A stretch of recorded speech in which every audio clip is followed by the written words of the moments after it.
Ajay Larger with a couple of buckets here early. Straight away, 3-ball thrown in by Dan Largy. 38% shooter outside the arc. Now Chose. Roach on the cut, Baroa. Oh, that was pretty. Hey, you got to get off to a good start or else. And his team is off to a very good start. Largy, another one!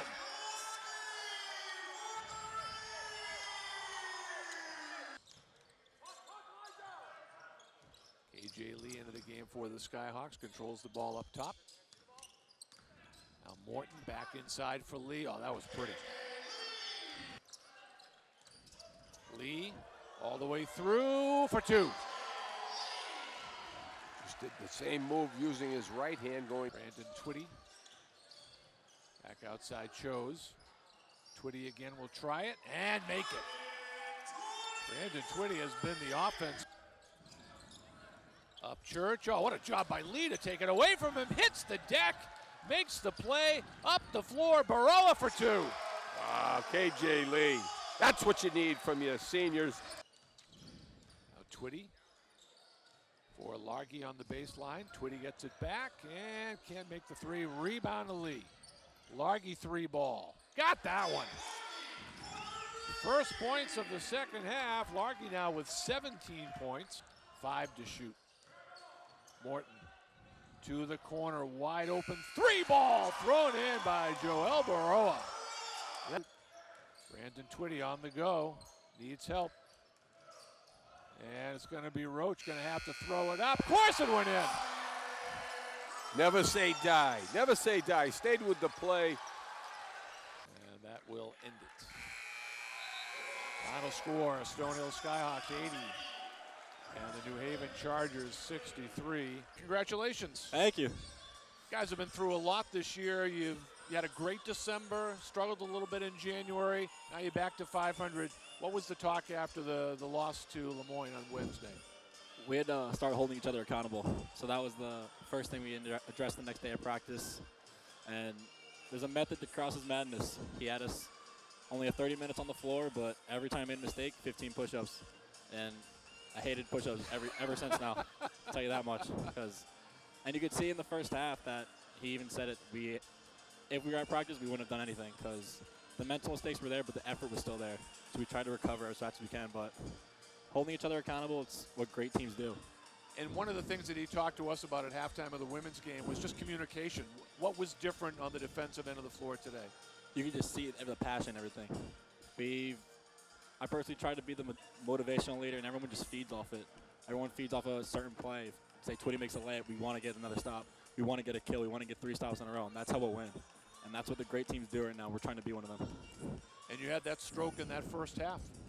Everything was falling. Good to see it. Give it to me. It's been a while. Give that ball to me. It's been a while. Needed it. Nothing wrong with that. That was a great effort. That was fun to watch. Thank you. Fun to play. And we'll do it again on Tuesday. You know it. We'll be back. Congratulations. Good to see you. Always a pleasure. Thanks, Dan.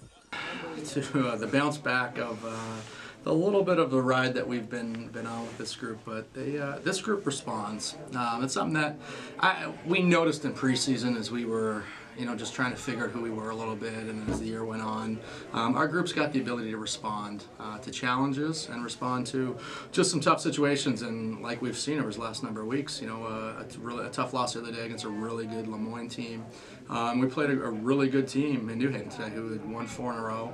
But we played well. We played really well, and I thought, we really defended early in that game in the first half. To hold them to 24 points in the first half, 35% shooting, 11% from 3, 1 for 9 from the perimeter for those guys.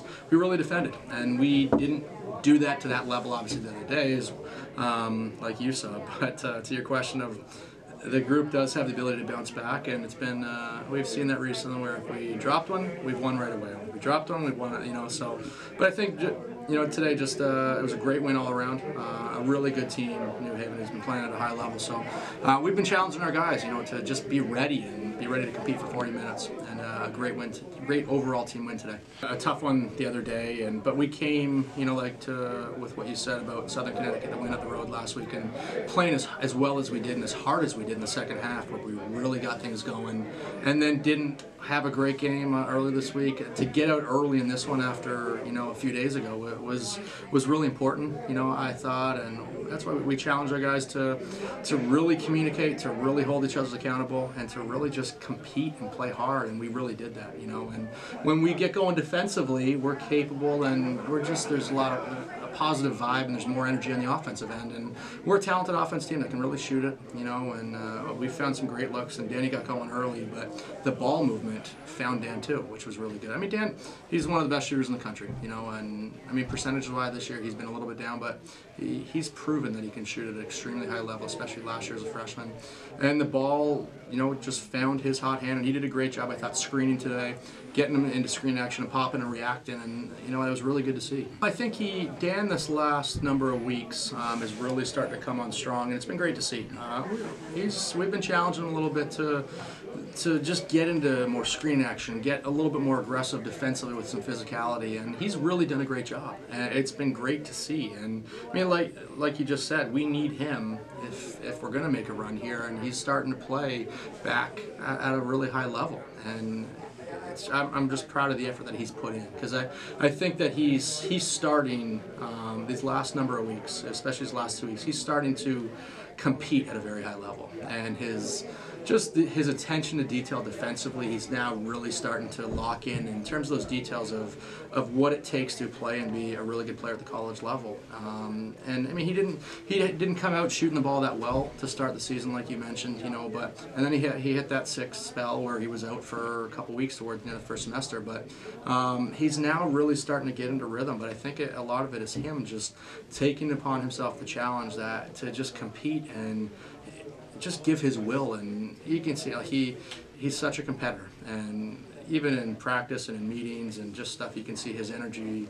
He's trying to give his energy to a lot of the guys, but he started play with a lot more effort and energy, and it's really helped him and helped his game, and it started his trajectory of turning himself into a great player. He's on that path now, as long as he continues this. But he did a great job today. I mean, 19 points. He's had a couple games here lately where his numbers are starting to start getting going, and that 3 balls dropping for him, and with how well he shoots it, and obviously a number of other guys, when he does that, it just opens up a lot more opportunities for everyone else. The message these last 2 days coming out of Illinois, it was accountability, to be honest. We talked a lot about holding ourselves and the guys from within holding each other accountable.